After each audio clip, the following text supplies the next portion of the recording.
মাঝ মাঠে কার্লোস, রক্ষণে অনুপম সুখেন, গোলে সুব্রত পালের দুরন্ত সেভ কিংবা অধিনায়ক দীপকের goal line save. Prayag dressing রুমে একা ভিনসেন্ট নন, সকলেই যেন ম্যাচের সেরা। র্যান্টি ভিনসেন্ট জুটিও সফল প্রথম ম্যাচেই। সব মিলিয়ে ফিল গুড মেজাজে প্রয়াগ শিবির। চাপের এগেনস্টে যদি তুমি খেলতে না পারো তাহলে প্রমাণ হয় না যে তুমি ভালো টিম। চাপের এগেনস্টে খেলতে হবে এবং প্লেয়াররা মোহনবাগান ইস্ট বেঙ্গলের এগেনস্টে, এই ক্রাউডের এগেনস্টে খেলে অভ্যস্ত।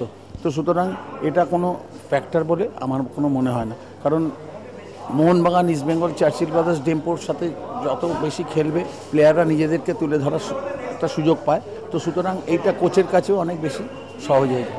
আমি ভাবি হয়তো ম্যাচ টু ম্যাচ গেলে আমার পক্ষে একটা ভালো হয়, কি জন্য কি হ্যাঁ টার্গেট ম্যাচ টু ম্যাচ। আমি এখন 5টা 6টা ম্যাচ নিয়ে ভাবছি না, এখন নেক্সট ম্যাচ আবার ওএনজিসি আছে, তারপর দিল্লিতে আছে।